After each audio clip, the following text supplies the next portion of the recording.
एक और बड़ी खबर देहरादून से है, जहां पर अंतर्राष्ट्रीय आयुर्वेद सम्मेलन पीएम मोदी कर सकते हैं। सम्मेलन का शुभारंभ नवंबर माह में पंजीकरण की प्रक्रिया रहेगी जारी। संबंधित संस्थानों के प्रतिनिधि कर रहे हैं पंजीकरण। तो ये बड़ी खबर जो है देहरादून के लिए है, जहां पर आयुर्वेद के क्षेत्र में एक और नया कीर्तिमान रचने जा रहा है उत्तराखंड।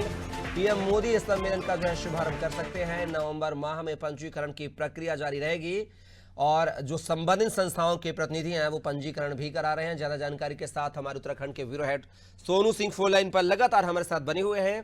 सोनू, बात की जाए देहरादून में अंतर्राष्ट्रीय आयुर्वेद सम्मेलन होने जा रहा है। वैसे ही उत्तराखंड को जो है बोल सकते हैं आयुर्वेद की जननी कहा जाता है। तमाम प्रकार की जो है जड़ी बूटियां पाई जाती हैं। ऐसे में आयुर्वेद सम्मेलन कितना कारगर साबित होगा उत्तराखंड के लिए? देखिए कपिल, ये बात बिल्कुल आपकी सही है कि उत्तराखंड हिमालयी राज्य होने के नाते मध्य हिमालय ये क्षेत्र है उत्तराखंड का।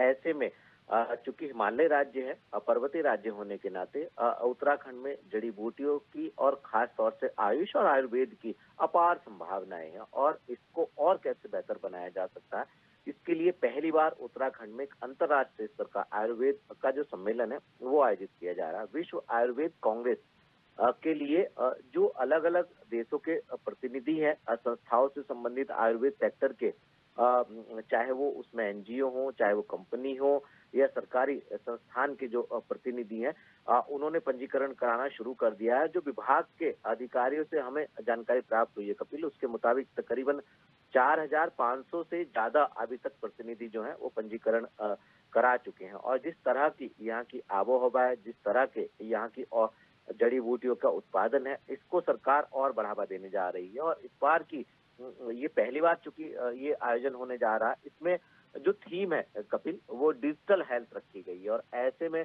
जब राष्ट्रीय और अंतर्राष्ट्रीय विशेषज्ञ मंथन करेंगे अलग अलग सत्र में, तो आप समझ सकते हैं न सिर्फ रोजगार के नए साधन सृजित होंगे बल्कि आयुर्वेद को भी बढ़ावा मिलेगा। और उत्तराखंड ने आयुर्वेद में राज्य गठन से लेके अब तक कौन कौन सी उपलब्धियां अर्जित की हैं, इसके अलावा उत्तराखंड सरकार का भविष्य का रोड मैप आयुर्वेद और आयुष सेक्टर को लेकर के क्या है, इस पर भी मंथन होगा। और जो विशेषज्ञ विदेशों से आएंगे, कहीं ना कहीं उनके साथ जो मंथन होगा उससे भविष्य की रणनीति बनाने में सरकार को सहूलियत होगी। तो कहीं ना कहीं उत्तराखंड के लिहाज से जो एक पहल की जा रही है, ये भविष्य के लिहाज से एक मील का पत्थर साबित होगा, ये उम्मीद की जा रही है। लेकिन ये कितने देशों के प्रतिनिधियों ने अभी तक रजिस्ट्रेशन करवा लिया है इस सम्मेलन के लिए? देखिए, जो विभाग के अधिकारी जिस कवायद में जुटे हुए हैं, जो प्रयास कर रहे हैं, उनका उद्देश्य ये है कि 100 से ज्यादा देशों के प्रतिनिधियों को इसमें जो है वो शामिल कराया जाएगा। जिसमें से जो हमें जानकारी मिली है, तकरीबन 60 के लगभग अलग अलग देशों के प्रतिनिधियों ने अभी तक पंजीकरण करा लिया है। और आप समझ सकते हैं कि 4,000 से ज्यादा की संख्या जो है, जिसमें जो यूरोप है, अफ्रीका है, अमेरिका है, एशिया के कई ऐसे देश हैं, उनके जो प्रतिनिधि हैं उन्होंने, और इसके साथ साथ जो राष्ट्रीय स्तर के जो संस्थान है, चाहे वो उसमें एनजीओ हैं, चाहे वो कंपनियां हैं, चाहे वो जो अलग अलग संगठन है या जो संस्थान है, इन संस्थानों के प्रतिनिधि लगातार पंजीकरण करा रहे हैं, क्योंकि इसकी समय सीमा तय की गई है। और दिसंबर माह में ये कार्यक्रम आयोजित होने जा रहा है। 12 से 15 दिसंबर तक का समय इसका निर्धारित किया गया। और प्रधानमंत्री से भी इस सम्मेलन का शुभारंभ करने के लिए जो समय है वो मांगा गया है। अब इसकी कंफर्मेशन होते ही ये सुनिश्चित हो जाएगा कि प्रधानमंत्री इसका शुभारंभ करने वाले हैं।